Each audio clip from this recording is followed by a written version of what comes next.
إن الحمد لله نحمده ونستعينه ونستغفره ونعوذ بالله من شرور أنفسنا ومن سيئات أعمالنا من يهده الله فلا مضل له ومن يضلل فلا هادي له وأشهد أن لا إله إلا الله وحده لا شريك له وأشهد أن محمدا عبده ورسوله أما بعد يا أيها الذين آمنوا اتقوا الله حق تقاته ولا تموتن إلا وأنتم مسلمون يا أيها الناس اتقوا ربكم الذي خلقكم من نفس واحدة وخلق منها زوجها وبث منهما رجالا كثيرا ونساء واتقوا الله الذي تساءلون به والأرحام إن الله كان عليكم رقيبا. அன்பிற்குரிய சகோதரர்களே, முதலில் உங்களுக்கு அல்லாஹுடைய சாந்தியையும் சமாதானத்தையும் பிரார்த்தித்து கொண்டவனாக அஸ்ஸலாமு அலைக்கும் வரஹ்மத்துல்லாஹி வபரகாத்துஹு. அல்லாஹனுடைய மிகப்பெரிய பேரருள், அவனுடைய தீனை மார்க்கத்தை கற்று விளங்கி அதன்படி செயல்படுவதற்காக அவனுக்கு மிகவும் விருப்பத்துக்குரிய அவனுடைய மஸ்ஜிதிலே நாம் அமர்ந்திருக்கிறோம். அன்பிற்குரிய சகோதரர்களே, அலட்சியப்படுத்தப்படுகின்ற சில பாவங்களை பற்றிய சில செய்திகளை உங்களுக்கு நாம் சென்ற நிகழ்ச்சியிலே விளக்கியிருந்தோம். அதே தொடரிலே இன்று நாம் பார்க்க போகின்ற இந்த பாவமான காரியத்தை பொறுத்தவரையில் இது நம் அனைவரிடமும் ஊடுருவி இருக்கின்ற ஒரு பயங்கரமான கொடிய ஒரு நோயாக இது இருந்து கொண்டிருக்கிறது. வானுலகிலே முதலில் நடந்த பாவம் என்று கூட இதை சொல்லலாம். பூமியில் முதலில் நிகழ்ந்த பாவத்துக்கு இது அடிப்படையான காரணமாக திகழ்ந்ததென்றும் இதை கூறலாம். அல்லாஹு தஆலா இப்லீஸிடம் கேட்கிறான், நான் சுஜூத் செய்யுமாறு ஏவிய போது உன்னை சுஜூத் செய்ய விடாமல் தடுத்தது எது? அதற்கு அவன் சொன்ன பதில், கால அன ஹைரும் மின்ஹு ஹலக்தனி மின் நார் வ ஹலக்தஹு மின் தீன். அல்லாஹுடைய கட்டளையை அவன் மறுத்ததற்குரிய காரணம், நான் அவரை விட சிறப்பானவனாக இருக்கிறேன் என்று இப்லீஸ் கூறினான். யாரை விட? ஆதம் அலைஹிஸ்ஸலாத்தை விட நான் சிறப்புக்குரியவன் என்று அவன் கூறினான். என்னை நெருப்பால் படைத்திருக்கிறாய், அவரை நீ மண்ணால் படைத்திருக்கிறாய். என் அருமை சகோதரர்களே, இந்த பதிலில் பொறாமை என்பது இலையோடு இருப்பதை நாம் பார்க்கிறோம். அல்லாஹ்வுக்கு அல்லாஹுடைய கட்டளைக்கு இப்லீஸை எது மாறு செய்ய வைத்தது என்று சொன்னால் அதற்கு இந்த பொறாமையும் காரணம் என்பதை நாம் இதிலிருந்து விளங்குகிறோம். இந்த செய்தியை நாம் 7வது அத்தியாயம் 12, 13 ஆகிய வசனங்களிலும், இதே கருத்திலே வருகின்ற செய்திகளை குர்ஆனிலே 27வது அத்தியாயம் 75, 76, 74 ஆகிய வசனங்களிலும் பார்க்கலாம். அதே போன்று நாம் பார்க்கிறோம், குர்ஆனிலே அல்லாஹு தஆலா ஆதம் அலைஹிஸ்ஸலாம் அவர்களுடைய 2 மகன்களை பற்றிய செய்தியை சொல்கிறான். நபியே, நீங்கள் ஆதம் உடைய 2 மகன்களுடைய செய்தியை மக்களுக்கு நீர் எடுத்துச் சொல்வீராக, ஓதி காட்டுவீராக. அது உண்மையை கொண்டுள்ள செய்தியாகும். அவர்கள் அல்லாஹ்வின் பக்கம் நெருக்கத்தை பெறுவதற்காக அவர்கள் அறுத்து பலியிட்டார்கள். அதில் ஒருவர் செய்த அந்த வணக்கத்தை, ஒருவருடைய அந்த குர்பானை அல்லாஹு தஆலா ஏற்றுக்கொண்டான். இன்னமொருவரிடமிருந்து அல்லாஹ் ஏற்றுக்கொள்ளவில்லை. அந்த ஏற்றுக்கொள்ளாத சகோதரன் என்ன சொல்கிறான் என்றால், கால லஅக்துலன்னக், நான் உன்னை கொலை செய்வேன். பிரச்சனை எங்கே வருதுன்னு பாருங்கள். இருவரும் அல்லாஹ்வுக்காக நிறைவேற்றுகின்ற அந்த குர்பான் ஒருவரிடமிருந்து ஏற்றுக்கொள்ளப்பட்டது, ஒருவரிடமிருந்து ஏற்றுக்கொள்ளப்படவில்லை. இது அவர் செஞ்ச தவறா? அதை ஏற்றுக்கொள்வதும் மறுப்பதும் அல்லாஹுடைய அதிகாரத்தில் உள்ளது. அல்லாஹ் விரும்பியவரிடமிருந்து அமல்களை ஏற்றுக்கொள்வான், விரும்பியவருடைய அமலை அவன் நிராகரிப்பான். அப்போ அந்த நேரத்திலே ஒரு சகோதரன் மற்ற சகோதரனை பார்த்து சொல்கிறான், நான் உன்னை கொலை செய்வேன் என்று சொல்கிறான். அதுக்கு மற்றவர் என்ன பதில் சொல்கிறாரு? அவர் சொல்கிறாரு, இன்னமா யதகப்பலுல்லாஹு மினல் முத்தகீன். அல்லாஹு தஆலா ஒரு அமலை, ஒரு வணக்கத்தை ஏற்றுக்கொள்வதெல்லாம் அவனை அஞ்சக்கூடிய மக்களிடமிருந்து தான் ஏற்றுக்கொள்வான். இது நான் செஞ்ச தப்பில்லையா? அவர் பதில் சொல்கிறார். மற்ற சகோதரன் என்ன சொல்கிறாரு? அவன் ஏற்றுக்கொள்கிறான், அவனை பயப்படக்கூடியவரிடமிருந்து, அவனை அஞ்சக்கூடியவரிடமிருந்து தான் அமல்களை ஏற்றுக்கொள்வான். என் அருமையான சகோதரர்களே, அது மாத்திரமல்லாமல் அவர் சொல்கிறார், நீ என்னை கொலை செய்வதற்காக நீ உனது கையை நீட்டினாலும் நான் அப்படியானவன் அல்ல. நான் எனது கையை, எனது கரத்தை உன்பால் உன்னை கொள்வதற்காக நான் நீட்ட மாட்டேன். ஏனென்றால் நான் ரப்பை பயப்படக்கூடியவனாக, இன்னி அகாஃபுல்லாஹ் ரப்பல் ஆலமீன், அகிலங்களின் அதிபதியான அல்லாஹுவை நான் அஞ்சக்கூடியவனாக இருக்கிறேன் என்று அவர் சொல்கிறார். அவர் அதை போன்று பதில் சொல்லவும் இல்லை, அதை போன்று கடினமாக நடந்து கொள்ளவும் இல்லை. ஆனால் அந்த சகோதரன் என்ன செய்தான் என்று சொன்னால், தனது சகோதரனை கொலை செய்து விடுகிறான் என்று அல்லாஹு தஆலா இதை சொல்லிவிட்டு அவன் ஒரு மிகப்பெரிய நஷ்டவாளனாகவும் ஆகிவிடுகிறான். அப்போ இதை விளக்கக்கூடிய அறிஞர்கள் என்ன சொல்கிறார்கள்? இதற்கு மிக அடிப்படையாக இருந்தது பொறாமைதான். இதற்கு மிக அடிப்படையாக எது இருந்தது? பொறாமைதான் இருந்தது. அப்போ பூமியில் நடந்த முதல் பாவத்துக்கு காரணம் எதுதான்? பொறாமைதான் என்று அறிஞர்கள் தெளிவுபடுத்துகிறார்கள். எனவே நறுமையான சகோதரர்களே, இந்த கொடிய நோயை பற்றி தான் நாம் இன்று பார்க்கவிருக்கிறோம்.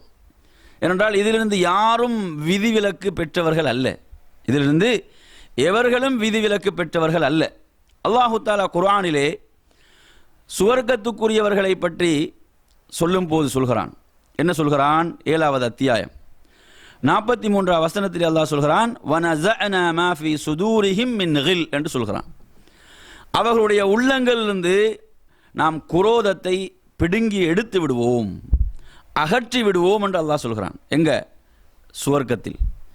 அப்போ எனவே நறுமையான சகோதரர்களே, அப்போ அந்த சுவனவாசிகள் அவர்களிடமிருந்து அல்லாஹு தஆலா என்ன செய்து விடுகிறான்? இந்த மோசமான பண்பை பிடுங்கி எடுத்து விடுவதாக சொல்கிறான்.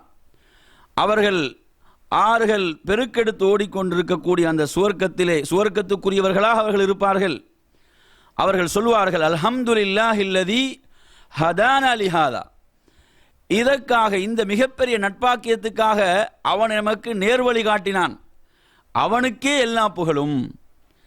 வமா குன்னா லினஹ்ததிய லௌலா அன் ஹதானல்லாஹ், அவன் எமக்கு நேர்வழி காட்டவில்லை என்றால் நாம் நேர்வழி பெற்றிருக்க மாட்டோம். நறுமையான சகோதரர்களே, இதை சுவர்க்கத்திலிருந்து அவர்கள் சொல்வார்கள். லகத் ஜாஅத் ருசுலு ரப்பினா பில் ஹக், எமது ரப்பிடமிருந்து தூதர்கள் சத்தியத்தை கொண்டு வந்தார்கள் என்று அவர்கள் சொல்வார்கள். அது மாத்திரமல்ல, இந்த சுவர்க்கம், இதனுடைய நட்பாக்கியங்கள் இவைகளை கொண்டு நீங்கள் இதற்கு நீங்கள் தான் வாரிசுகள், சொந்தக்காரர்கள், நீங்கள் உலகத்தில் செய்த நற்கருமங்கள், அதற்காக நீங்கள் இதை பரிசாக பெற்றுக்கொள்ளுங்கள் என்று அவர்கள் அழைக்கப்படுவார்கள். எனவே நறுமையான சகோதரர்களே, கொஞ்சம் நினைச்சு பாருங்க. அப்ப சுவர்க்கவாசிகளிடமிருந்து எது பிடுங்கப்படும் என்று சொன்னால், இந்த மோசமான பண்பு பிடுங்கப்படும்.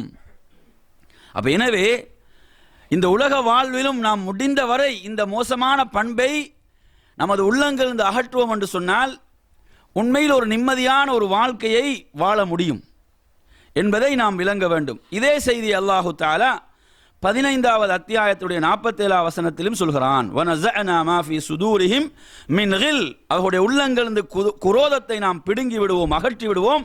அவர்கள் சகோதரர்களாக மாறிவிடுவார்கள். அவர்கள் கட்டில்களில் ஒருவரை ஒருவர் முன்னோக்கியவர்களாக அந்த சுவனத்தினுடைய இன்பங்களை எல்லாம் அனுபவித்துக் கொண்டிருப்பார்கள் என்பதை அல்லாஹு தஆலா சொல்கிறான். என் அருமையான சகோதரர்களே, குர்ஆனிலே நீங்கள் 70வது அத்தியாயம் 20, 21, 22, 23 ஆகிய வசனங்களை படிச்சு பாருங்க. அல்லாஹு தஆலா தொழுகையாளிகளுடைய பண்பை சொல்லும் போது ஒரு செய்தியை சொல்கிறான். தொழுகையாளிகள் அல்லாஹ் சொல்கிறான், இன்னல் இன்சான ஹுலிக ஹலூஆ, மனிதன் நிச்சயமாக பதட்டக்காரனாகவே படைக்கப்பட்டிருக்கிறான். மனிதனுக்கு என்ன இருக்குது? பதட்டம் மனிதனுக்கு இருக்குது. மனிதனுடைய பலவீனம். அல்லாஹ் சொல்கிறான், மனிதனை படைத்த ரப்புல் ஆலமீன் சொல்கிறான், மனிதன் பதட்டக்காரனாக படைக்கப்பட்டிருக்கிறான். அவனுக்கு ஏதாவது ஒரு தீமை வந்துவிடும் போது என்ன செய்கிறான்? அவன் பதறுகிறான், தடுமாறுகிறான், நிலை குலைந்து போகிறான். அல்லாஹ் சொல்கிறான், அதே போன்று அவனுக்கு ஒரு நன்மை வரும் போது அவன் அதை பிறருக்கு செல்ல விடாமல் தடுத்துக் கொள்கிறான். ஒரு நன்மை வரும்போது என்ன செய்யறானா? பிறருக்கு அதை சென்று விடாமல் அதை தடுத்துக் கொள்கிறான். இல்லல் முசல்லீன், தொழுகையாளிகளை தவிர. அல்லாஹ் சொல்றான், யாரை தவிர? அப்ப நாம் நமது நிலைகளை இந்த வசனத்தோடு நாம் உரசி பார்க்க வேண்டும். இந்த லிஸ்ட்ல நாம் வருவோமா இல்லையா? அல்லாஹ் சொல்லக்கூடிய இந்த பட்டியலில் நாம் வருவோமா இல்லையா? இதை சொல்லிவிட்டு அல்லாஹ் சொல்றான். எப்படி? சிலவங்க பார்த்தீங்கன்னா ஆடைக்கு ஒருக்கா கோடைக்கு ஒருக்கா தொழுவாங்க. இப்படி சில கேஸ் இருக்கு. அந்த மாதிரி இல்லை. அல்லாஹ் சொல்றான் எப்படி? அல்லதீனஹும் அலா ஸலாத்திஹிம் தாயிமூன், அவர்கள் தொழுகையிலே நிலையாக இருப்பார்கள். தொழுகை எப்படி? அவர்கள் தொழுகையிலே நிலையாக இருப்பார்கள். அப்படிப்பட்ட தொழுகையாளிகள். இப்போ நீங்கள் எடுத்து பார்த்தீங்கன்னா ஒரு மூட் வந்தால் தொழுவாங்க, ஒரு மூட் வந்தால் இல்லை, ஏதாவது சந்தோஷம் வந்தால் தொழுவாங்க, பிரச்சனை வந்தால் இல்லை. இப்படி ரெண்டு மாதிரியும் இருக்குது, எல்லா மாதிரியும் இருக்குது. அப்போ எனவே நறுமையான சகோதரர், இங்கு அல்லாஹ் சொல்லக்கூடியவர்கள் யார் என்றால், அவர்களுக்கு இப்படியான இந்த பதட்டங்கள்லாம் எந்த பிரச்சனையும் இருக்காது. அல்லாஹ் சொல்கிறான். ஏன்? அவர்கள் ரப்போடு தொடர்போடு இருக்கிறார்கள். யாரோட? ரப்போடு அவர்களுக்கு தொடர்பு இருக்கிறது. ஏன்? அவர்கள் தொழுகையிலே நிலையாக இருக்கக்கூடியவர்கள். என்ன பிரச்சனை வந்தாலும் உடனே எங்கு அணுகுவார்கள்? ரப்பை அணுகுவார்கள், ரப்போடு தொடர்பு கொள்வார்கள். அப்ப எனவே அருமையான சகோதரர்களே, அவர்களிடம் இந்த பிரச்சனைகள் இருக்காது என்று ரப்புல் ஆலமீன் சொல்கிறான். அடுத்த என் அருமையான சகோதரர்களே, உண்மையில் நாம் வாழக்கூடிய இந்த உலகத்திலே, தொழில்நுட்பங்கள் எல்லாம் வளர்ந்துவிட்ட இந்த உலகத்தில் என் அருமையான சகோதரர்களே, மனிதனுடைய உடலில் எப்படியான நோய்கள் இருந்தாலும் அவற்றை கண்டுபிடிப்பதற்கு, அவற்றை கண்டுபிடித்து அடையாளப்படுத்துவதற்குரிய கருவிகள் எல்லாம் இருக்கக்கூடிய ஒரு காலத்தில் வாழுகிறோம் இல்லையா? ஆனால் உள நோய்கள், உள்ளம் சார்ந்த நோய்களை பொறுத்தவரையில் அந்த நோய்களுக்குரிய தீர்வு என்பது குர்ஆனிலிருந்தும் சுன்னாவிலிருந்தும் நாம் பெற்றுக்கொள்ள வேண்டும். உள்ளம் சார்ந்த நோய்கள். என் அருமை சகோதரர்களே, அல்லாஹு தஆலா இறை தூதர்கள் உடைய பணியை பற்றி அல்லாஹ் சொல்கிறான். நீங்க எடுத்து பாருங்க, இப்ராஹிம் அலைஹிஸ்ஸலாம் அவர்கள் ஒரு பிரார்த்தனை செஞ்சாங்க. அவர்கள் காபாவை புனர் நிர்மாணம் செய்தார்கள். அந்த பணியை எல்லாம் முடித்துவிட்டு அவர்கள் செய்த ஒரு துவா என்னது?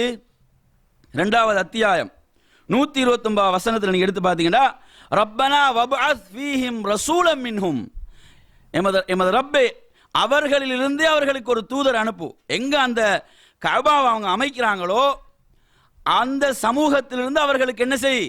ஒரு தூதரை அனுப்பி வைப்பாயாக.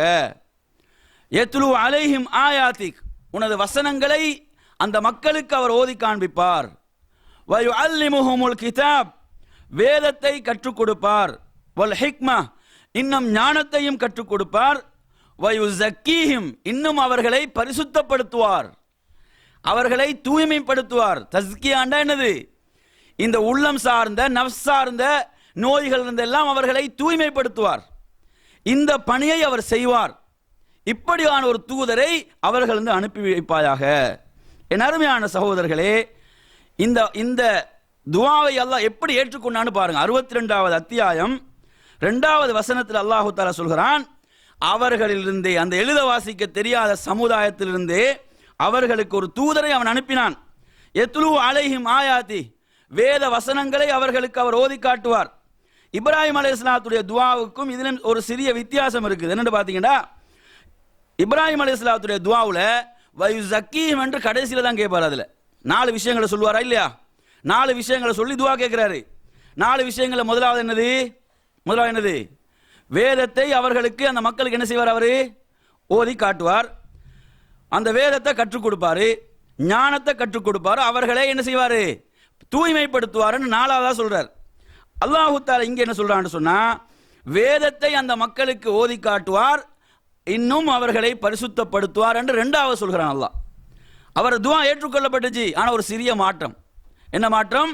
அல்லாஹ் அதில் என்ன செய்கிறான்? முதலாவது வேதத்தை அந்த மக்களுக்கு அவர் ஓதி காட்டுவார், அந்த மக்களை தூய்மைப்படுத்துவார், அவர்களுக்கு வேதத்தை கற்றுக் கொடுப்பார், ஞானத்தையும் கற்றுக் கொடுப்பார்.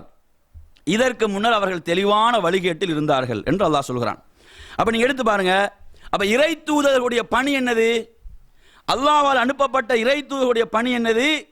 அதாவது உளரீதியான நோய்கள், நஃப்சார்ந்த நோய்களை எல்லாம் அவர்கள் அந்த நோய்களை விட்டு மக்களை தூய்மைப்படுத்தக்கூடியவர்களாக இருந்தார்கள்.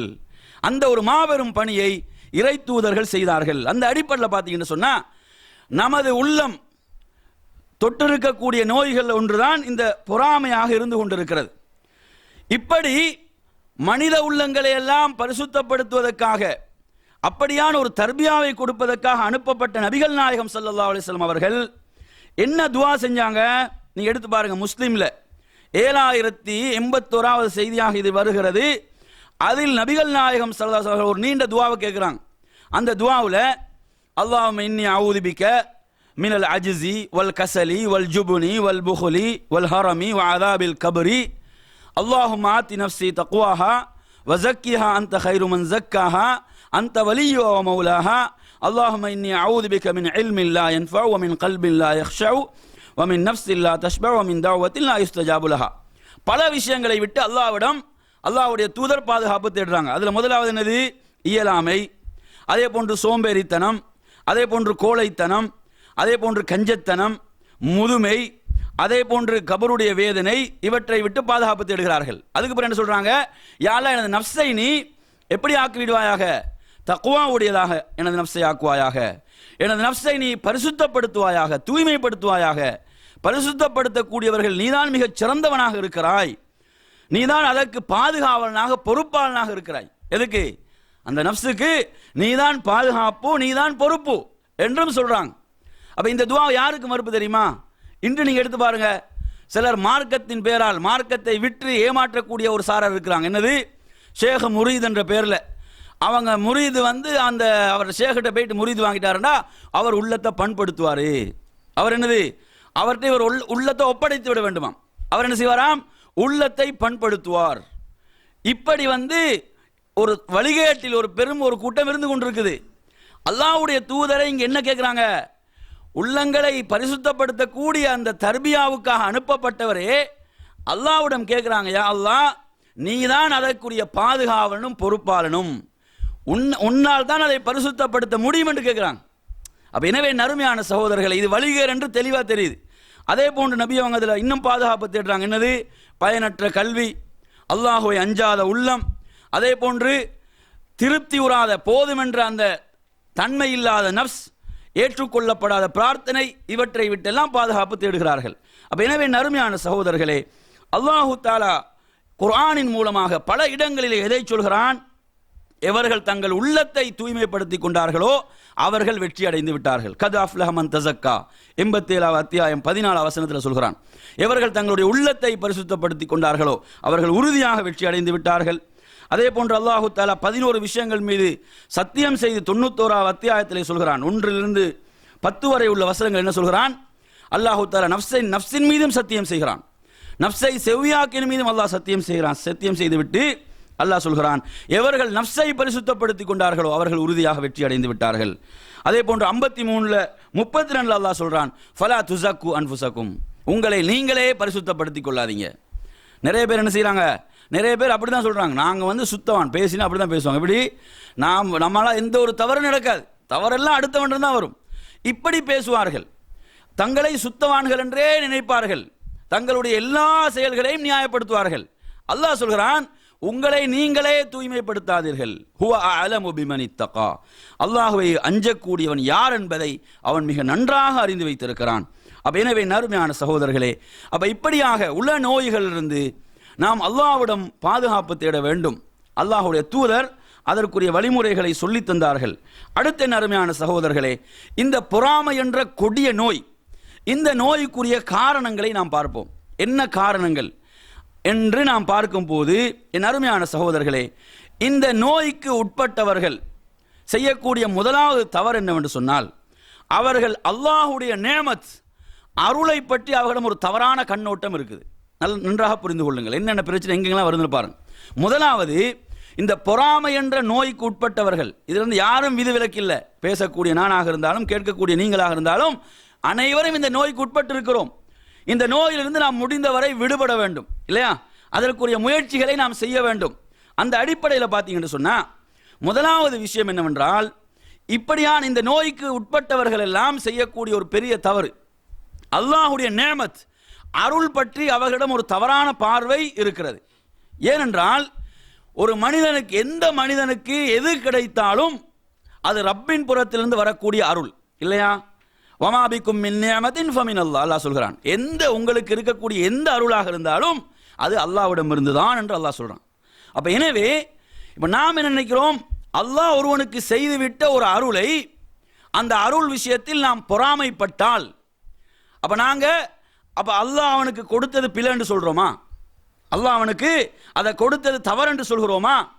அல்லாஹ் கொடுத்த ஒரு அருள், அல்லாஹ் கொடுத்த ஒரு நிஅமத், அல்லாஹுவை நம்பக்கூடிய ஒருவனும் அல்லாஹுவை நம்பாத ஒருவனுக்கும் இதில் மிகப்பெரிய வேறுபாடு இருக்க வேண்டும். அப்ப அன்பிற்குரிய சகோதரர்களே, அல்லாஹு தஆலா குர்ஆனிலே கேட்கிறான், 43வது அத்தியாயத்துடைய 32வது வசனத்தில் கேட்கிறான், அஹும் யக்ஸிமூன ரஹ்மத ரப்பிக். அல்லாஹ் கேட்கிறான், உமது ரப்புடைய அருளை என்ன அவங்க பங்கு போட நினைக்கிறார்களா? அல்லாஹ் கேட்கிறான். அல்லாஹ் உனது ரப்புடைய அருள், உனது ரப்புடைய ரஹ்மத்தை அவர்கள் பங்கு போட நினைக்கிறார்களா? நஹ்னு கஸம்னா பைனஹும் மஈஷத்தஹும், நாம் தான் அவர்களுக்கு மத்தியில் இந்த உலக வாழ்க்கையில அனைத்தையும் பங்கு போட்டு கொடுத்திருக்கிறோம். நல்லா கவனிங்க, அல்ல என்ன சொல்றான், நாம் தான் அனைத்தையும் பங்கு போட்டு கொடுத்திருக்கிறோம் இந்த உலக வாழ்க்கையிலே. வரஃபஅனா பஅதஹும் ஃபௌக பஅத், ஒரு சிலரை விட ஒரு சிலரை நாம் உயர்த்தி இருக்கிறோம், பதவியின் மூலமாக அந்தஸ்தின் மூலமாக உயர்த்தி இருக்கிறோம். எதற்காக? ஒரு சிலர் இன்னும் சிலருக்கு பணியாளர்களாக உதவியாளர்களாக இருப்பதற்காக அல்லாஹ் இப்படி செய்ததாக சொல்கிறான். வரஹ்மத்து ரப்பிக கைரும் மிம்மா யஜ்மஊன், அவர்கள் இந்த உலக வாழ்க்கையில சேர்க்கக்கூடிய அனைத்தை விடவும் ரப்பிடம் இருப்பது மிகவும் சிறப்புக்குரியது. அப்ப இதுல நீங்க எடுத்து பாருங்க, அல்லாஹ் என்ன கேட்கிறான், அப்ப நாங்க பொறாமப்படுவோம் என்று சொன்னா, இது அல்லாஹ் போட்ட பங்கு. யார் போட்டது? அல்லாஹ் இதை பங்கு வைத்திருக்கிறான். அல்லாஹ் வைத்த பங்குல நாங்க பொறாமைப்படலாமா? கொஞ்சம் நினைச்சு பாருங்க. அல்லாஹ் சொல்கிறான், நாம் தான் இதை பங்கு போட்டு கொடுத்திருக்கிறோம், நாம் தான் இதை பங்கு வைத்திருக்கிறோம் என்று அல்லாஹ் சொல்லும் போது நாம் அதில் பொறாமைப்படலாமா? அப்ப இந்த நோய்க்கு உட்பட்டவர்கள் செய்யக்கூடிய முதல் தவறு என்னது சொல்லுங்க? முதல் தவறு, அல்லாஹுடைய அருள் நேமத் பற்றி ஒரு தவறான ஒரு கண்ணோட்டம், பார்வை இவர்களிடம் இருக்கிறது. அதே மாதிரி நீங்க எடுத்து பாருங்க, 4வது அத்தியாயம் 54வது வசனத்தில் அல்லாஹ் சொல்றான், அம் யஹ்சுதூனன் நாஸ் அலா மா ஆதாஹுமுல்லாஹு மின் ஃபضலி, அவர்கள் அந்த மனிதர்கள் அவர்கள் என்ன செய்கிறார்கள், அல்லாஹ் அவர்களுக்கு கொடுத்த அருள் விஷயத்தில் அவர்கள் பொறாமை கொள்கிறார்களா? அல்லாஹ் கொடுத்த அருள் என்று சொல்றான். அல்லாஹ் கொடுத்த அருள் ஒருத்தருக்கு தொழிலாக இருக்கலாம், பதவியாக இருக்கலாம், செல்வ செழிப்பாக இருக்கலாம், வாழ்க்கை வசதிகளாக இருக்கலாம். இந்த அனைத்தும் யார் கொடுத்த அருள்? அப்ப அல்லாஹ் கொடுத்த அருளிலே அவர்கள் பொறாமை கொள்கிறார்களா என்று அல்லாஹ் சொல்லிவிட்டு, வகத் ஆதைனா ஆல இப்ராஹிம் அல் கிதாப வல் ஹிக்மத வ ஆதைனாஹும் முல்கன் அதீமா, நாம் இப்ராஹிமுடைய குடும்பத்துக்கு வேதத்தை கொடுத்தோம், ஞானத்தை கொடுத்தோம், இன்னும் மகத்தான அந்த ஹிக்மாவை எல்லாம் அவர்களுக்கு கொடுத்தோம் என்று ரப்புல் ஆலமீன் சொல்கிறான். அப்ப எனவே நறுமையான சகோதரர்களே, அப்ப இது முதலாவது பிரச்சனை, நீங்க கவனத்தில் வைத்துக் கொள்ள வேண்டும். இரண்டாவது பிரச்சனை என்னவென்று சொன்னால், இந்த நோய்க்கு உட்பட்டவர்களுடைய இரண்டாவது அவங்க விடக்கூடிய பிழை என்னவென்று சொன்னால், அல்லாஹ்வுடைய கதிரை, அல்லாஹ்வுடைய ஏற்பாட்டை இவர்கள் முழுமையாக ஏற்றுக்கொள்ளவில்லை என்ற ஒரு சந்தேகம் வருது. எங்க இந்த பொறாமை என்ற நோய்க்கு உட்பட்டவர்களிடத்தில் வரக்கூடிய இரண்டாவது பிரச்சனை என்று சொன்னா, இப்ப அல்லாஹ்வுடைய கதிர், அல்லாஹ் அனைத்தையும் என்ன செய்து விட்டான், அனைத்தையும் தீர்மானித்து விட்டான், முடிவு செய்து விட்டான், அனைத்தையும் எழுதிவிட்டான். நீங்க நல்லா நினைச்சு பாருங்க, நமக்கு ஒன்று கிடைக்குது, நமக்கு கிடைக்கிறது நிச்சயமாக நம்மை விட்டு தவறி போகக்கூடிய ஒன்று அல்ல. அப்படிதானே? நமக்கு ஒன்று கிடைத்து விட்டால் அது ஒருபோதும் நம்மை விட்டு தவறி போகக்கூடிய ஒன்று அல்ல. அது அல்லாஹ் எழுதியது. நம்மை விட்டு ஒன்று தவறுதான், அது நிச்சயமாக நமக்கு கிடைக்கக்கூடிய ஒன்று அல்ல. ஏன்? அல்லாஹ் அப்படித்தான் முடிவு செய்திருக்கிறான். தொழுகையில் நீங்கள் எடுத்து பாருங்க, இந்த பயிற்சியை நாங்கள் ஃபர்லான தொழுகைக்கு பிறகு ஓதக்கூடிய ஒரு துவா. என்ன ஓதுறோம்? அல்லாஹும்ம லா மானிய லிமா அதைத வலா முஅதிய லிமா மனஅத வலா யன்ஃபஉ தல் ஜத் மின்கல் ஜத். இதனுடைய பொருளையும் விளங்கி ஓத வேண்டும். என்ன இந்த துவாவுடைய பொருள் என்னது? யா அல்லாஹ், நீ கொடுத்த ஒன்றை எவனாலும் தடுக்க முடியாது. நீ கொடுத்த ஒன்றை எவனாலும் தடுக்க முடியாது. நீ தடுத்து விட்ட ஒன்றை எவனாலும் கொடுக்கவும் முடியாது. இது ஒவ்வொரு நாளைக்கு 5 தடவை ஃபர்ல் ஓதுனோம்டா அப்போ என்ன பயிற்சி வர வேண்டும்? இதில் என்ன பயிற்சி கிடைக்க வேண்டும்? அப்போ எனவே நறுமையான சகோதரர்களே, இங்கு நடக்கக்கூடிய மிகப்பெரிய ஒரு பிரச்சனை சொன்னால், அல்லாஹ் கதிரை எழுதிவிட்டான். படைப்பினங்கள் படைப்பதற்கு 50,000 வருடங்களுக்கு முன்பே அதை எழுதிவிட்டான். அப்போ இதில் என்ன செய்கிறாங்க இவங்க? அப்போ இவங்க என்ன சொல்ல வராங்க? பொறாமை கொள்ளும் போது அப்போ இது அவங்களுக்கு தவறுதலாக கிடைச்சுன்னு சொல்கிறோமா? தவறுதலாக கிடைத்ததா? அடே, அல்லாஹ் முடிவு செய்த ஒன்று அவருக்கு கிடைத்திருக்குது, அப்போ நான் ஏன் பொறாமைப்பட வேண்டும்? அப்போ இது 2வது பிரச்சனை, அவங்கள்ட்ட வரக்கூடிய பிரச்சனை. என்னது? அல்லாஹுடைய கதிரி மீது இவங்க முழுமையாக நம்பிக்கை வைக்கவில்லை என்ற ஒரு சந்தேகம் அங்கே வருது இந்த நோய்க்கு உட்பட்டவர்களிடம். அப்போ நாங்கள் எச்சரிக்கையாக இருக்க வேண்டிய 2வது விஷயம். நீங்கள் எடுத்து பாருங்க, இப்போ ஃபிரௌன் என்ன செய்தான்? ஃபிரௌனை பொறுத்தவரையில் அவன் முந்திய அந்த வேதங்களுடைய அறிவிப்புகளின்படி தனக்கு எதிராக ஒரு ஆண் குழந்தை பிறப்பதாக அறிந்து என்ன செய்தான்? ஆண் குழந்தைகளை எல்லாம் என்ன செய்தான்? கொன்று குவித்தான், கொலை செய்தான். விளங்கிச்சா? ஏன்? அவனுடைய ஆட்சிக்கு எதிராக எவனும் தலை தூக்கக்கூடாது, வந்துவிடக்கூடாது என்பதற்காக. ஆனால் அல்லாஹ்வுடைய திட்டம் என்னது? அல்லாஹ்வுடைய நாட்டம் என்னது என்று சொன்னால், அவனுடைய ஆட்சி முடிவு கட்டப்படும் என்று அல்லாஹ் அதற்குரிய திட்டத்தை வகுத்து விட்டான். அப்ப ரப்புல் ஆலமீன் வகுத்த திட்டம் என்பது அதை எப்படி அல்லாஹ் நிறைவேற்றி காட்டினான். எடுத்து பாருங்க, சுப்ஹானல்லாஹ். அதை அல்லாஹ் நிறைவேற்றிய முறை அல்லாஹ் சொல்றான், வஅல்கைது மஹப்பத்தன் மின்னி வலிதுஸ்னா அலா ஐனி. அந்த மூசா அலைஹிஸ்ஸலாம் அவர்கள் கை குழந்தையாக அங்கு அவர்கள் அந்த கடலிலே போடப்படுகிறார்கள், பெட்டிலே வைத்து போடப்படுகிறார்கள். அல்லாஹ் சொல்கிறான், என்னிலிருந்து நான் உன் மீது முஹப்பத்தை போட்டேன் என்று அல்லாஹ் சொல்கிறான். அப்ப ஃபிரௌன் தேடி தேடி கொலை செய்யக்கூடியவன் பிள்ளைகளை ஒரு ஆண் குழந்தை தன் கண் முன்னால மாட்டினா என்ன செய்ய வேண்டும்? அவன் அதை கொன்று கடலிலே போட்டிருக்க வேண்டும். அங்க அது நடந்துச்சா? அதுக்கு நேர் மாற்றமா நடக்குது. சுப்ஹானல்லாஹ். அப்ப அல்லாஹ் ஒன்றை எழுதிவிட்டால், முடிவு செய்து விட்டால் அதை நடத்தியே தீருவான். அப்ப அல்லாஹ் நமக்கு ஒன்றை தருவதற்கு முடிவு செய்து விட்டால் அது கிடைத்தே தீரும். தவறுமா? தவறாது. என் அருமையான சகோதரர்களே, அப்ப ஃபிரௌன் என்ன திட்டம் போட்டாலும் அல்லாஹ்வுடைய நாட்டம் திட்டம் அங்கு நிறைவேற்றப்படுகிறது. அடுத்து நீங்க எடுத்து பார்த்தீங்கடா, பொறாமை என்பது பெரும்பாலும் எங்க வருதுன்னு பார்த்தீங்கன்னு சொன்னா, நெருங்கியவர்களுக்கு மத்தியில் தான் வருது. யார் நமக்கு நெருக்கமாக இருக்கிறாங்களோ, யார் நம்மோடு உறவாடுகிறார்களோ அவர்களுடைய விஷயத்தில் தான் வரும். அடுத்து நீங்க எடுத்து பார்த்தீங்கன்னா, பெரும்பாலும் ஒரே துறையை சார்ந்தவிடம் வரும். ஒரே துறையை சார்ந்திருப்பாங்களா இல்லையா? அந்த ஒரே துறையை சார்ந்தவிடமும் இது வரும். பெரும்பாலும் நீங்க எடுத்து பாருங்க, எங்கேயோ தூரத்தில் ஒருத்தன் இருக்கிறான், அவனுடைய விஷயத்துலலாம் வராது. இல்லைங்க சொல்றது, ஒரு அமெரிக்காவில் ஒரு மிகப்பெரிய கோடீஸ்வரன் பில் கேட்ஸ் வச்சுக்கோங்களேன், அவன் இந்த உலகத்திலே மிகப்பெரிய செல்வன், அவனுடைய விஷயத்தில் யாராவது பொறாமை கொள்வாங்களா? இல்லை. இப்போ பொறாமை எங்கே வருதுன்னு பார்த்தீங்களா? பக்கத்தில் உள்ளவனுடைய விஷயத்தில் தான் வருது, நெருக்கமாக உள்ளவனுடைய விஷயத்தில் வருது. அப்போ இந்த நோய் அப்போ என்ன செய்யுது? ஒரே துறை சார்ந்தவர்கள் நெருங்கியவர்களுக்கு மத்தியில் இது ஏற்படுகின்ற காரணத்தால் பல மோசமான விளைவுகளை இது கொண்டு வருகிறது. அடுத்து நீங்க எடுத்து பாருங்க, என் அருமையான சகோதரர்களே, பொறாமை கொள்ளக்கூடியவர்கள் அவர்களிடம் காணப்படுகின்ற இன்னொரு ஒரு மோசமான ஒரு நோய் என்னவென்று சொன்னால், அந்த அருள் தனக்கு கிடைக்காவிட்டாலும் பரவாயில்லை, அவனுக்கு கிடைக்கக்கூடாது என்ற இந்த மோசமான போக்கு இருக்குது. அல்லாஹு தஆலா இதை பற்றி குர்ஆனிலே சொல்லும் போது சொல்கிறான், 2வது அத்தியாயத்துடைய 109 வசனத்திலே சொல்கிறான், வத்த கஸீரும் மின் அஹ்லில் கிதாப். அந்த வேதத்தை உடையவர்கள் அதிகமானவர்கள் எதை விரும்புகிறாங்கண்டா, நீங்க ஈமான் கொண்ட பிறகு நிராகரிப்பாளர்களாக மாற வேண்டும் என்று விரும்புகிறார்கள். எதனால? குஃபார் ஹசதம் மின் இந்தி அன்ஃபுஸிஹிம், அவங்களுடைய உள்ளத்தில் உள்ள அந்த பொறாமை என்ற நோயின் காரணத்தால். அவங்களுக்கு நன்றாக தெரியும் இதுதான் சத்தியம், இது அல்லாஹ்வுடைய தூதர், இறுதி தூதர் வந்திருக்கிறாரு, சத்தியத்தை கொண்டு வந்திருக்கிறாரு. இதுதான் சத்தியம், உண்மை என்று நன்றாக தெரிந்திருந்தார்கள். அதை அவங்க ஏற்றுக்கொள்ள தயாரும் இல்லை. அடுத்து என்னது? இவர்களும் இதை விட்டு வெளியே வர வேண்டும் என்று என்ன செய்கிறார்கள்? அவர்கள் விரும்புகிறார்கள் என்று அல்லாஹு தஆலா சொல்கிறான். எப்ப மின் பஅதி மா தபய்யன லஹுமுல் ஹக், சத்தியம் இதுதான் என்று அவர்களுக்கு தெரிந்ததன் பிறகு என்ன செய்கிறார்கள்? இதிலிருந்து, ஈமானிலிருந்து இவர்கள் நிராகரிப்புக்கு வர வேண்டும் என்று அந்த வேதத்துடைய மக்கள் விரும்புகிறார்கள்.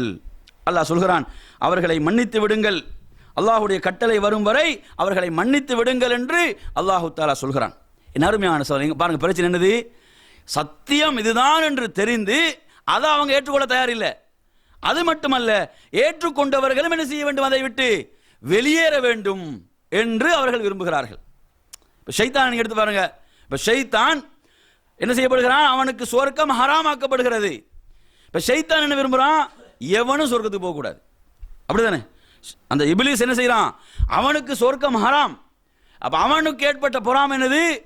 எவனும் சொர்க்கத்துக்குரியவனாக மாறக்கூடாது, என்னோட எல்லாரும் நரகத்துக்குத்தான் வர வேண்டும் என்பதற்காக அவன் இரவும் பகலுமாக உழைத்துக் கொண்டிருக்கிறான். இல்லையா? நினைச்சு பாருங்க. அதாவது இப்லீஸ், ஷைத்தான் பயன்படுத்தக்கூடிய ஒரு மிகப்பெரிய ஆயுதம் தான் பொறாமை. ஷைத்தான் பயன்படுத்தக்கூடிய ஒரு மிகப்பெரிய ஆயுதமா இல்லையா இது? அப்ப எனவே நறுமையான சகோதரர்களே, நாம் இங்கே என்ன சிந்திக்க வேண்டும்? இங்கே நாம் பார்க்கக்கூடிய விஷயம் என்னவென்று சொன்னால், ஒருவன் பொறாமைக்காரன், தனக்கு அது கிடைக்காவிட்டாலும் பரவாயில்லை, அது அவனுக்கு கிடைத்துவிடக் கூடாது என்று அவன் எண்ணுகிறான். இது இதனுடைய மோசமான ஒரு பகுதியாக இருக்கிறது. அதே போன்று என் அருமையான சகோதரர்களே, இந்த பொறாமை என்பது இன்னும் என்ன செய்யுது என்று சொன்னா, பகைமை, அந்த விரோதம், பகைமை என்ற உணர்வுகளை உருவாக்குகிறது. பொறாமை வந்து அதோட விடுமா? இப்போ ஆதம் அலைஹிஸ்ஸலாத்துடைய ஒரு மகன் இன்னொரு மகன் என்ன செய்தாரு? கொலை செய்தார். அப்போ கொலை வரைக்கும் போகுது. பொறாமை என்பது எங்க கொண்டு போய் விடுது? அதாவது கொலை என்ற வரைக்கும் கொண்டு போகுது. இப்ப நீங்க எடுத்து பாருங்க, பொறாமை என்பது என்ன செய்யுது? பொறாமை என்பது உருவாகிவிட்டால் அதை வந்து எப்படியாவது என்ன செய்ய வேண்டும்? அதை அடைய வேண்டும். உதாரணமாக, 2 பேர் நன்றாக நல்ல சகோதரர்களாக நண்பர்களாக இருக்கிறார்கள். இது ஒருத்தனுக்கு பொறுக்குது இல்லை. இப்போ இவன் என்ன செய்வான்? இதுக்கு சூழ்ச்சி செய்ய ஆரம்பிப்பான். இதற்கு திட்டம் போடுவான். எப்படியாவது இந்த 2 பேரையும் பிரிக்க வேண்டும். அதற்கு என்ன செய்வான்? இன்னும் சில பாவங்களைத்தான் தெரிவு செய்வான். கோல் மூட்டல், அதே போன்று அவனை பற்றி தவறானது அங்கு போய் சொல்லுதல். அப்ப என்ன செய்யும்? அந்த ஒரு நோயின் மூலமாக இன்னும் பல நோய்கள் என்ன செய்வாங்க? அங்கு ஆரம்பிக்கும். அப்ப கொலை வரைக்கும் கொண்டு போகிறது என்று சொன்னால் இது சாதாரண ஒரு நோய் அல்ல. அப்ப அன்பிற்குரிய சகோதரர்களே, அப்ப பகைமை என்ற அந்த உணர்வை அது என்ன செய்யும்? அது ஏற்படுத்தும். முனாஃபிக்களை நீங்க எடுத்து பாருங்க. மதீனாவிலே வாழ்ந்த நயவஞ்சகர்களை, முனாஃபிக்களை நீங்க எடுத்து பார்த்தீங்கன்னு சொன்னா, அவர்களுக்கு மத்தியிலே இது தெளிவாக காணப்பட்டது. அவர்களுக்கு மத்தியிலே மிக தெளிவாக இருந்தது. அப்துல்லாஹ் இப்னு உபை இப்னு சலூல் நீங்க எடுத்து பார்த்தீங்கன்னு சொன்னா, அவன் மதீனாவில் தனக்கு வந்து தலைமை கிடைக்க வேண்டும் என்று அவன் விரும்பினான். நபிகள் நாயகம் ஸல்லல்லாஹு அலைஹி வஸல்லம் ஹிஜ்ரத் செய்து மதீனாவுக்கு வந்தார்கள். மக்கள் எல்லாம் அல்லாஹ்வின் தூதருக்கு கீழ் ஒன்று கூடினார்கள். அவனுக்கு பொறாமை ஏற்பட்டது. என்ன பொறாமை? எனக்கு வந்து கிடைக்க வேண்டிய இந்த தலைமைத்துவம், எனக்கு கீழ் கூட வேண்டிய இந்த மக்கள் எங்க போயிட்டாங்க? அங்கு போய்விட்டார்கள் என்பதற்காக என்ன செய்தான்? சத்தியத்தை ஏற்றுக்கொள்ள மறுத்தான் என்பதை நாம் பார்க்கிறோம். அடுத்ததாக இதனுடைய மோசமான ஒரு விளைவு என்னவென்று சொன்னால், அதாவது பெருமையை பொறுத்தவரை நன்மையான சகோதரர்களே, இந்த பெருமை என்பது 2 வகையில் வந்து பொறாமை, 2 கோணங்களில் பொறாமையை தோற்றுவிக்கும். அதில் நீங்க எடுத்து பார்த்தீங்கன்னு சொன்னா, இவனது பெருமையால் அடுத்தவர் இவன் மீது என்ன செய்யறது? அடுத்தவர் வந்து இவன் மீது பெருமைப்படுவது, இவனுடைய நிலைமையை பார்க்கிறது. இப்போ உதாரணத்துக்கு நீங்க எடுத்து பார்த்தீங்கன்னு சொன்னா, ஒரு மிக முக்கியமான ஒரு பகுதி என்னவென்றால், பிறர் நம்மீது பொறாமைப்படாதவாறு நாம் நடந்து கொள்வது முக்கியமான ஒரு பகுதி. பிறர் நம்மீது பொறாமை கொள்ளக்கூடாது, அப்படி நாம் நடந்து கொள்ள வேண்டும், அப்படி நமது வாழ்வை நாம் அமைத்துக் கொள்ள வேண்டும் என்ற ஒரு பகுதி மிக முக்கியமானதாக இருக்கிறது.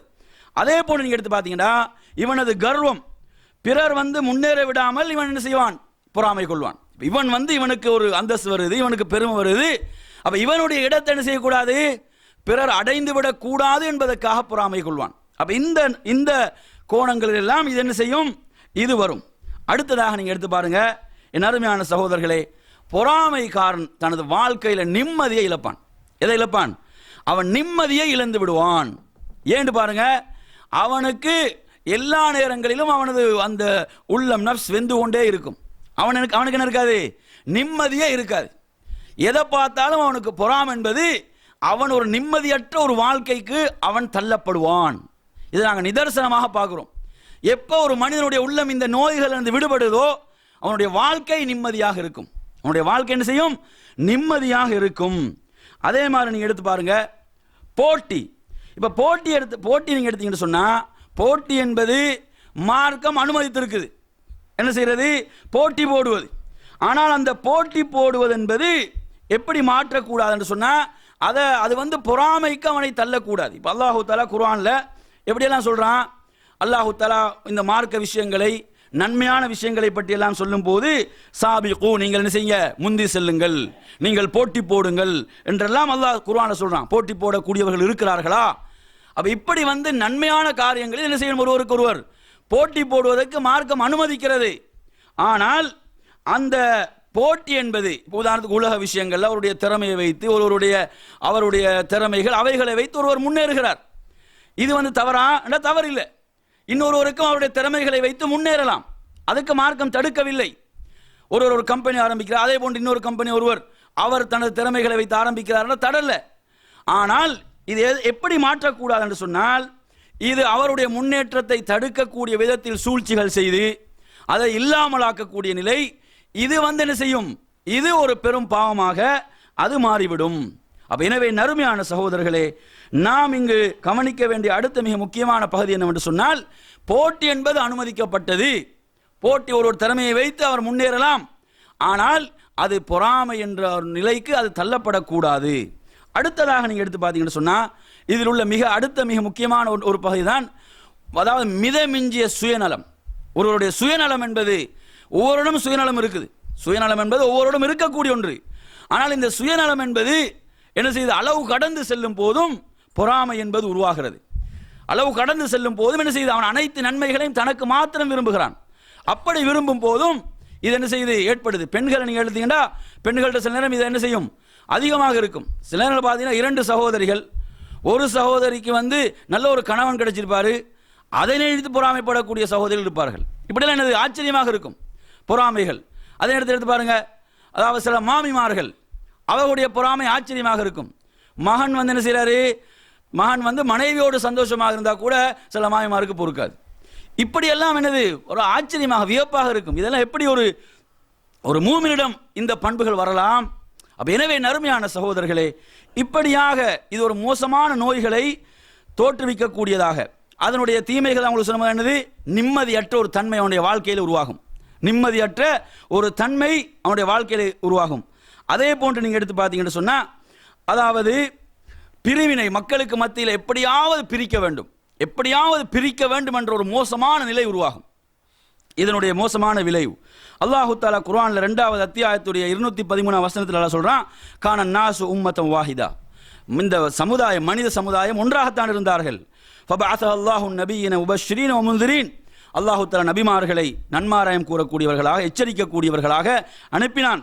அவர்களுக்கு சத்தியத்தை கொண்டு வேதத்தையும் இறக்கினான். அவர்களுக்கு மத்தியிலே அவர்கள் கருத்து முரண்பட்ட விஷயங்களை தீர்ப்பளிப்பதற்காக என்று அல்லாஹு தஆலா சொல்லிவிட்டு சொல்கிறான், அவர்கள் சத்தியம் வந்ததன் பிறகு முரண்பட்டார்கள். அல்லாஹ் வேதக்காரர்கள் பற்றி சொல்றான், அவர்களுக்கு சத்தியம் வந்தது, சத்தியம் கிடைத்ததன் பிறகு அவர்கள் முரண்பட்டார்கள். எதற்காக? பகியம் பைனஹும், அவர்களுக்கு மத்தியில் இருந்த பொறாமையின் காரணத்தால். பாருங்க, சத்தியத்தை, இஸ்லாம் இதுதான் உண்மையான மார்க்கம், இவர்தான் உண்மையான தூதர் என்பதை தெரிந்தும் அவங்க ஏற்றுக்கொள்ள மறுத்ததுக்கு உரிய ஒரே காரணம் என்னது? அல்லாஹ் என்ன சொல்றான் குர்ஆன்ல? பொறாமை.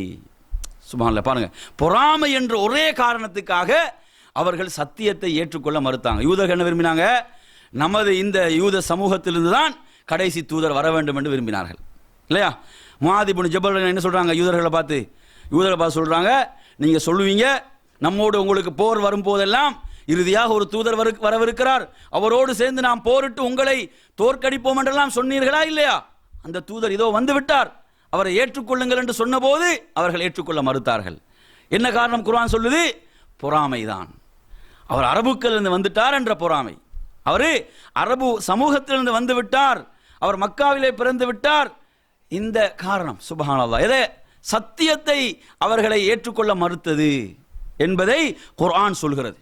என் அருமையானவர்களே, இதே செய்தியை 3வது அத்தியாயத்துடைய 19வது வசனத்திலும் அல்லாஹ் சொல்கிறான். என்ன சொல்கிறான்? இன்னத்தீன இந்தல்லாஹில் இஸ்லாம், அல்லாஹ்விடத்தில் ஏற்றுக்கொள்ளப்பட்ட மார்க்கம் இஸ்லாம். அந்த வேதக்காரர்கள் கருத்து முரண்பட்டார்கள். எப்ப? அவர்களுக்கு இல்ம் வந்ததற்கு பிறகு. ஒரே காரணம் என்ன? பகியம் பைனஹும், பொறாமை.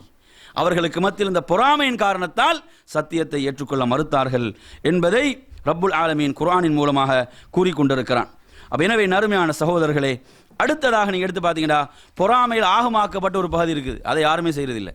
பொறாமையில் ஆகமாக்கப்பட்ட ஒரு பகுதி இருக்குது. அதை யாருமே அதை செய்யறதில்லை. தடுக்கப்பட்ட பகுதியில் தான் என்ன செய்கிறோம்? நிறைய பேர் இருக்கிறோம். ஆகமாக்கப்பட்ட பகுதி அது. நீங்கள் புகாரில் எடுத்தீங்கன்னா 71 ஹதீஸா நீங்கள் பார்க்கலாம்.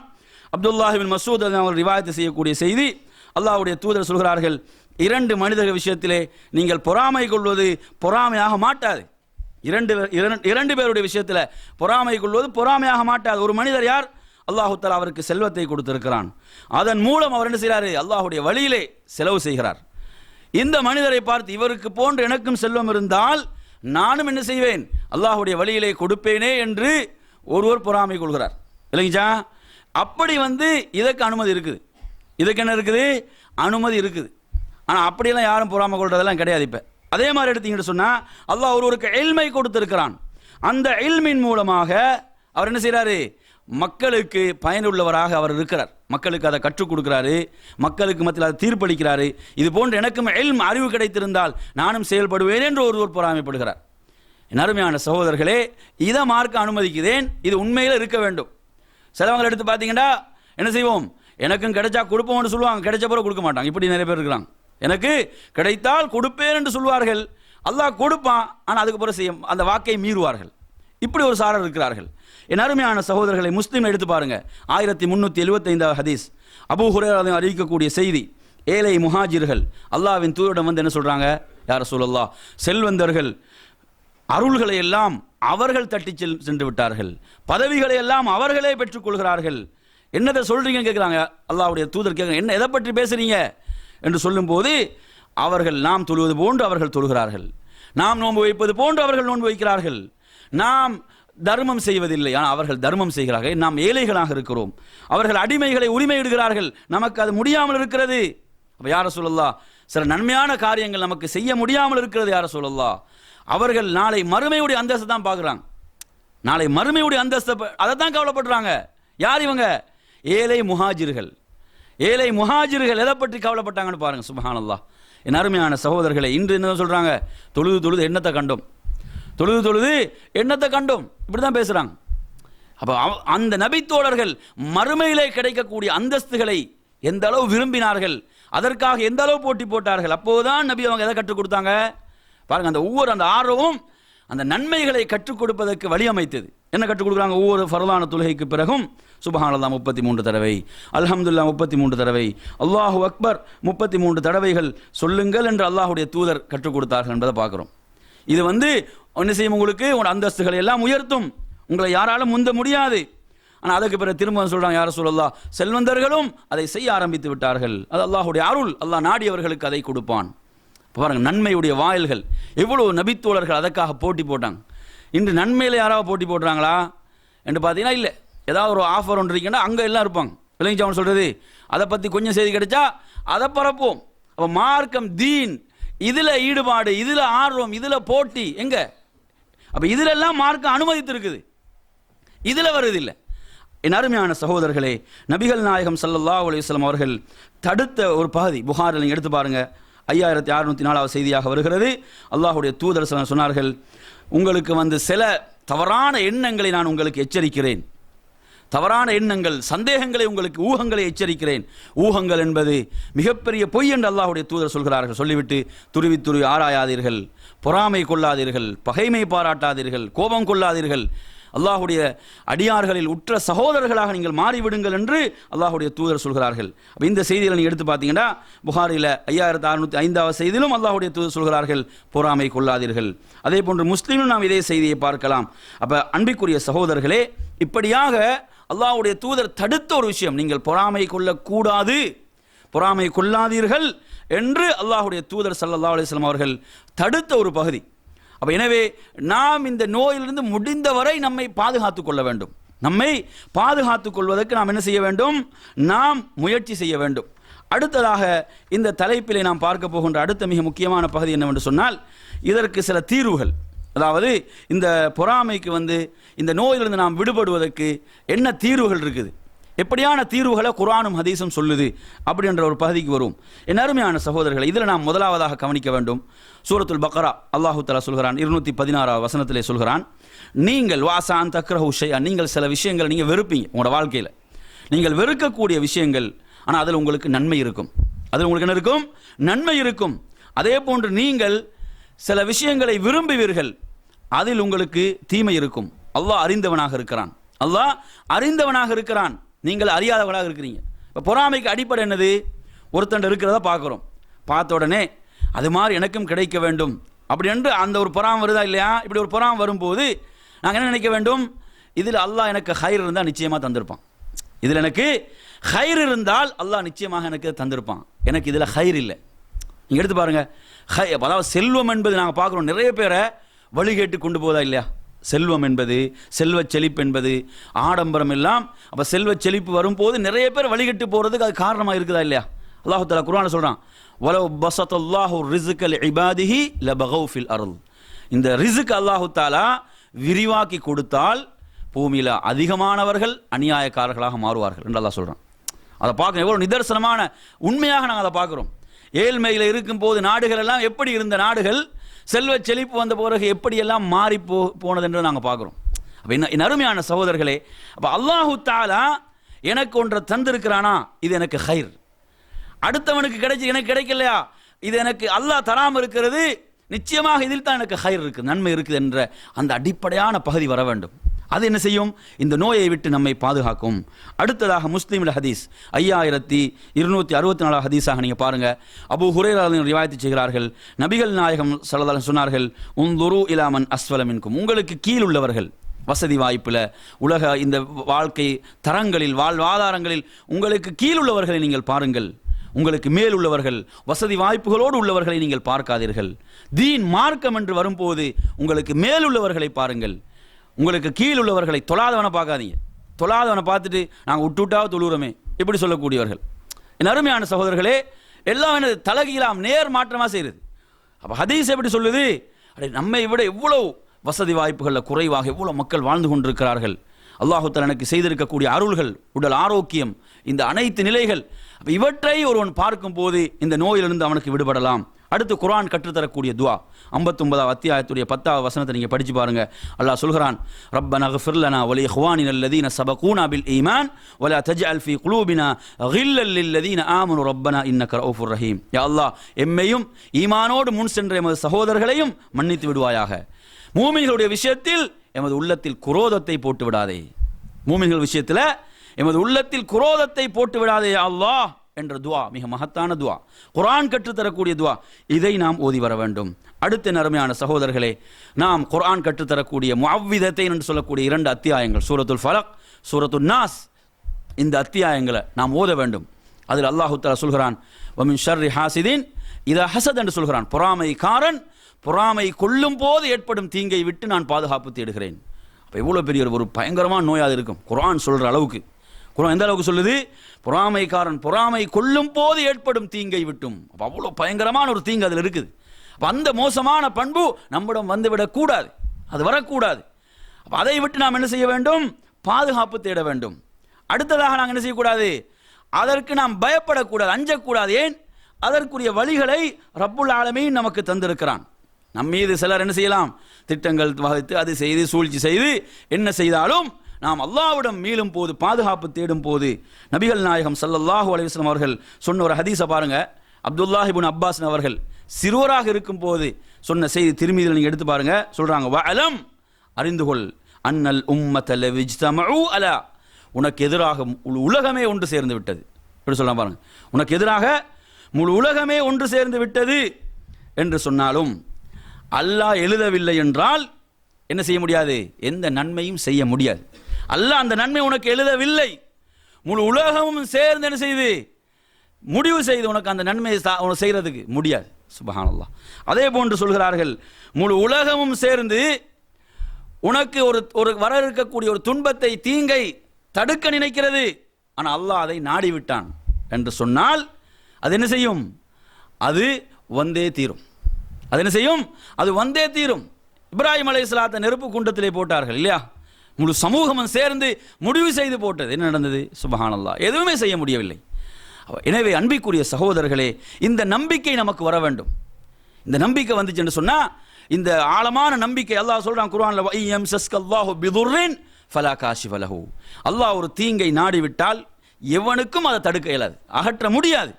அதே போன்றுதான் யுரிதுக பிகைர், அவன் ஒரு நன்மையை நாடிவிட்டால் ஃபலா ராத்த லிஃபத்லி, அதை தடுக்கவும் எவனாலும் முடியாது.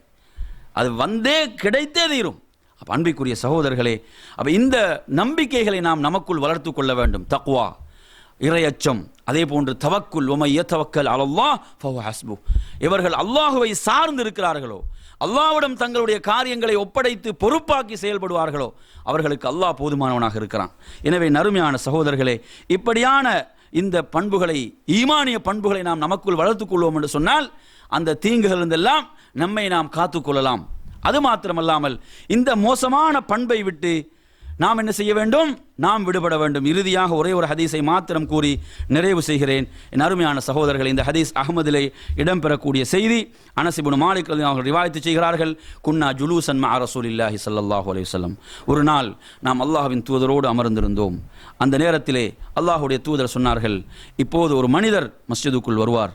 அவர் ரஜுலும் மின் அஹ்லில் ஜன்னah, அவர் சுவர்க்கத்துக்குரியவர். சுவர்க்கத்துக்குரிய ஒரு மனிதர் இப்போது மஸ்ஜிதுக்குள் நுழைவார்.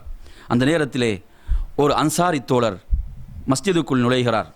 அவருடைய தாடியிலிருந்து தண்ணீர் விழுந்து கொண்டிருக்கிறது, சொட்டி கொண்டிருக்கிறது. வுதுவின் மூலமாக அவர் தனது இடது கரத்திலே தனது பாதணிகளை எடுத்துக்கொண்டு மஸ்ஜிதுக்குள் நுழைகிறார். நறுமையான சகோதரர்களை, எவ்வளோ ஒரு பாக்கியம் என்று பாருங்கள். சஹாபாக்கள் எந்த பாக்கியத்துக்காக போட்டி போட்டார்களோ, அல்லாஹுடைய தூதர் அந்த நன்மாராயத்தை ஒரு நபித்தோழர் கொடுக்குறாங்க. அவர் அந்த வரக்கூடியவர் அந்த நபித்தோழர் தான். இரண்டாவது நாளும் அதே போன்று நிகழ்ந்தது. அல்லாஹுடைய தூதர் சொல்லும்போது அதே அன்சாரி தோழர் தான் நுழைந்தார். மூன்றாவது நாளும் அதே போன்று நிகழ்ந்தது, அதே அன்சாரி தோழர் தான் நுழைந்தார். அப்துல்லாஹ் இப்னு அம்ர் இப்னு ஆஸ் சொல்கிறார்கள், பாருங்கள் எவ்வளோ அவங்களுக்கு ஆர்வம், அந்த நன்மைகளை அடைந்து கொள்வதற்கும் சுவர்க்கத்துக்குரியவர்களாக மாற வேண்டும் என்பதற்கும் அவங்களோட ஆர்வத்தை பாருங்கள். என்ன செய்கிறாங்க? அவர்கள் தனது அந்த அன்சாரி தோழருடைய வீட்டை தேடி செல்கிறார். சென்று சொல்கிறாரு, எனது தந்தையோடு எனக்கு ஒரு பிணக்கு ஏற்பட்டு விட்டது, நான் 3 நாள் வீட்டுக்கு வரமாட்டேன் என்று சொல்லியிருக்கிறேன், எனக்கு உங்களோடு தங்க வேண்டும், அனுமதி தாருங்கள் என்று கேட்கிறார். நறுமையான சகோதரர்களை, 3 நாள் அவரோடு நான் தங்கினேன். அவரோடு தங்கி பார்க்கிறேன். அவரிடத்தில் எந்த ஒரு சிறப்பான வணக்கத்தையும் நான் பார்க்கவில்லை. எந்த அளவுக்கு என்று சொன்னால், என்னை விட அவர் குறைவாக வணக்கம் செய்வராகத்தான் எனக்கு தெரிந்தது என்று சொல்கிறார். எனது வணக்கங்களோடு நான் ஒப்பிட்டு பார்த்தா அவருடைய வணக்கங்கள் மிக குறைவாகத்தான் இருந்தது என்று அப்துல்லாஹ் இப்னு அம்ர் இப்னு ஆஸ் சொல்கிறார்கள். 3 நாட்களும் முடிந்து விட்டது, எனக்கு ஒன்றுமே கிடைக்கவில்லை. அல்லாஹுடைய தூதர் சொன்ன சிறப்புக்காக எந்த ஒரு விசேஷமான ஒரு வணக்கத்தை நான் அவரிடம் காணவில்லை. அதற்கு பிறகு அவரிடம் சொல்லிவிடுகிறேன், நான் இப்படி சொன்னது இதற்காகத்தான், இப்படி உங்களிடம் இருக்கக்கூடிய சிறப்பான வணக்கத்தை பார்ப்பதற்காகத்தான் நான் 3 நாள் உங்களோடு தங்கினேன், ஆனால் எதையும் நான் காணவில்லை என்று சொல்லிவிட்டு நான் திரும்பிவிட்டேன். அப்படி நான் திரும்பிய போது தஆனி, என்னை அவர் அழைத்தார். அழைத்து அவர் சொல்றார், நீங்கள் பார்ப்பது போன்று என்னிடம் எந்த ஒரு சிறப்பான வணக்கமும் இல்லை. நீங்கள் இந்த 3 நாளாக பார்க்குறீங்க, எந்த ஒரு சிறப்பான வணக்கமும் இல்லை. ஆனால் வல அஜிது ஃபி நஃப்ஸி லி அஹதின் மினல் முஸ்லிமீன கிஷ்ஷா, எந்த ஒரு முஸ்லிமை பற்றி எனது உள்ளத்தில் ஒரு தவறான எண்ணம் இருக்காது. வல அஹ்ஸது அஹதன் அலா ஹைரின் அத்தாவுல்லாஹு இய்யாய், அல்லாஹ் எந்த ஒரு மனிதனுக்கும் கொடுத்த அந்த ஹைர் நன்மைகள், அதில் எனக்கு பொறாமை என்பது எனது உள்ளத்தில் இருக்காது என்று அவர் சொன்னார். அப்போது அப்துல்லாஹ் இப்னு அம்ர் இப்னு ஆஸ் சொல்கிறார்கள், ஹாதிஹில் லதி, இதுதான் அவர் சொல்றார், இதுதான் உம்மை அந்த அந்தஸ்துக்கு உயர்த்தியது. வஹியல் லதி லா நுதீக், இதுதான் நம்மால் முடியாமல் இருக்கிறது என்று அவர்கள் சொன்னார்கள் என்ற செய்தி அஹமதில் 12720 செய்தியாக பார்க்கிறோம். என் அருமையான சகோதரர்களை நினைச்சு பாருங்கள், சுப்ஹானல்லாஹ். அப்போ அமல்கள், இபாதத்துகள் மட்டுமல்ல, இப்படியான கொடிய நோய்கள் நாம் விடுபடுவதும் நம்மை சுவர்க்கத்துக்குரியவர்களாக மாற்றும் என்பதை இந்த ஹதீஸ் கூறிக்கொண்டிருக்கிறது. எனவே இப்படியான கொடிய நோய்களிலிருந்து நமது உள்ளங்களை நாம் தூய்மைப்படுத்திக் கொள்வதற்காக ரப்பிடம் அதிகம் அதிகம் பிரார்த்திக்க வேண்டும். அதற்குரிய வழிமுறைகளை குர்ஆன் சுன்னாவிலிருந்து படித்து விளங்கி செயல்படக்கூடிய நன்மக்களாக அல்லாஹ் நம் அனைவர்களையும் ஆக்கி அருள்வானாக என்று கூறி நிறைவு செய்கிறேன். வஸ்ஸலாமு அலைக்கும் வரஹ்மத்துல்லாஹி வபரகாத்துஹு வ ஆஹிரு தஅவானா அல்ஹம்துலில்லாஹி ரப்பில் ஆலமீன்.